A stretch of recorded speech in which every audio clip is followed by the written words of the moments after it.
Good morning students. आज के class में मैं आप लोगों को अलजेब्रा का बेसिक लेसन सिखाने वाला हूँ, जो कि क्लास 6, 7, 8 के लिए इम्पोर्टेंट है। तो पहले इस अलजेब्रा में क्वेश्चन आता है कि अलजेब्रा क्या है, यानी बीजगणित क्या है। तो हम लोग इसका उत्तर क्या दे सकते हैं कि बीजगणित गणित की वह शाखा है। क्या देंगे? बीजगणित गणित की वह शाखा है जिसमें संख्याओं के स्थान पर अक्षरों का प्रयोग किया जाता है। क्या बोले? जिसमें संख्याओं के स्थान पर क्या किया जाता है? अक्षरों का प्रयोग किया जाता है। अक्षरों का प्रयोग किया जाता है। ठीक है, क्या इसका परिभाषा बनेगा? बीजगणित क्या है?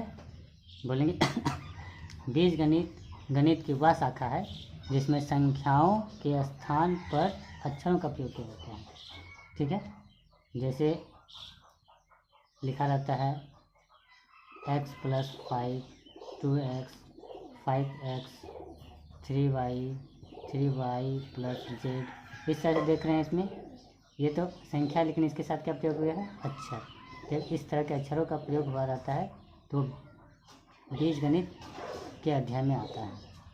गणित की बीजगणित शाखा में के अंतर्गत इसको पढ़ा जाता है। ठीक है, तो इसमें हम लोग को क्या क्या इम्पोर्टेंट चीज़ समझना होता है। पहला होता है, इसमें महत्वपूर्ण चीज़ क्या क्या होता है। पहला हो गया, हमको समझना होता है इसमें चर, जिसको हम लोग बोलते हैं वेरिएबल। क्या बोलते हैं? वेरिएबल। तो यानी इसका समझना चाहेंगे तो क्या बोलेंगे कि जो अक्षर किसी अज्ञात संख्या को दर्शाता है, किसी अज्ञात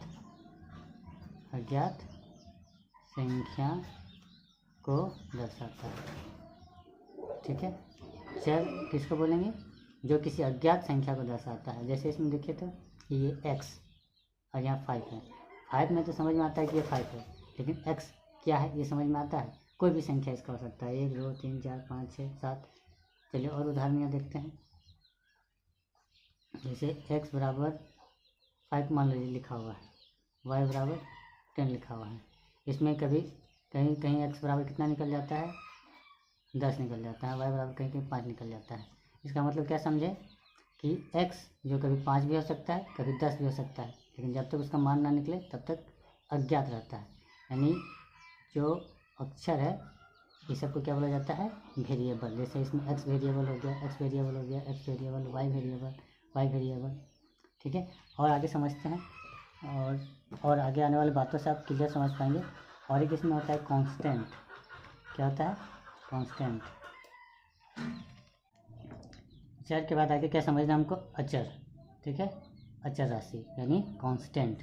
इसका सबसे पकड़ में आता है अचर, मतलब जो नहीं चरने वाला, यानी सीधा से जिसका समझेंगे जिसका मान निश्चित होता है, जिसका मान निश्चित होता है उसे चर कहते हैं।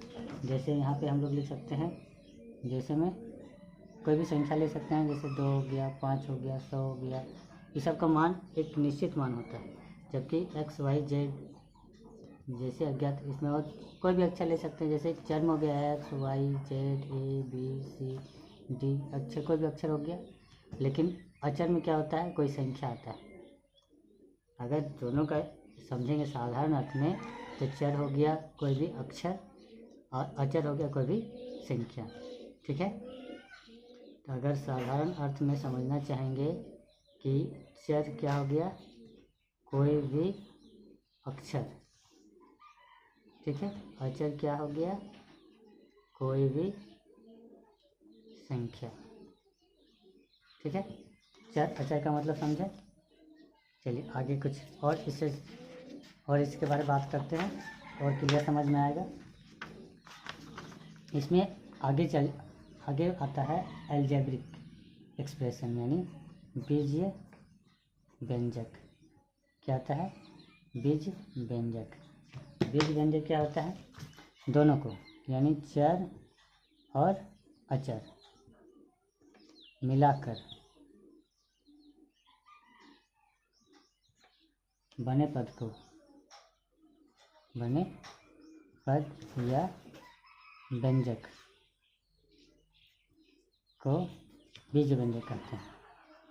बीज व्यंजक कहते हैं। ठीक है।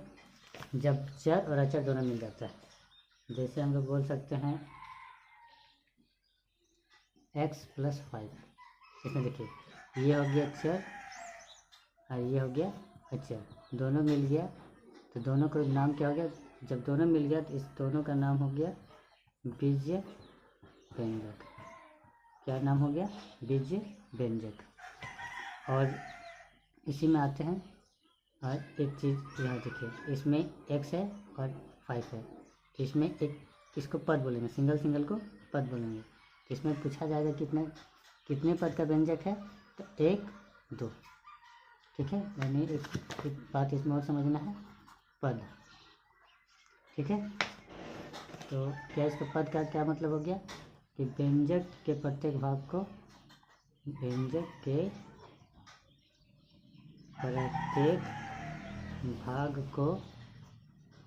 पद कहा जाता है। ठीक है, व्यंजक का जितना भाग होता है उसको पद कहा जाता है। जैसे मान लीजिए हम लोग ले लेते हैं 3x+5। ये बीज व्यंजक है क्योंकि इसमें चर राशि भी है और अचर राशि भी है, लेकिन इसमें कितने पद हैं? तो बोलेंगे 1 पद, 2 पद। मान लीजिए ये एक उदाहरण है, तो इसमें कितना पद हो गया? 1 पद, 2 पद, 3 पद। ठीक है, इसमें कितना पद हो गया? 1 पद। ठीक है, तो इसी प्रकार इसको बोल सकते हैं कि ये एक पदी है, ये द्विपद है, ये त्रिपद है। इसके बाद बोला जाता है, एक से अधिक वाला को ऐसे भी बोला जाता है, एक से अधिक को हम लोग बहुपद भी कह सकते हैं। क्या कह सकते हैं? बहुपद भी कहते हैं। ठीक, ये बेसिक लेसन था। और इसमें और एक चीज़ समझना है हमको, गुणांक। क्या समझना है? गुणांक।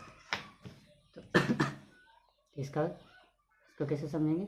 तो चर राशि के साथ गुना होने वाली संख्या को गुणांक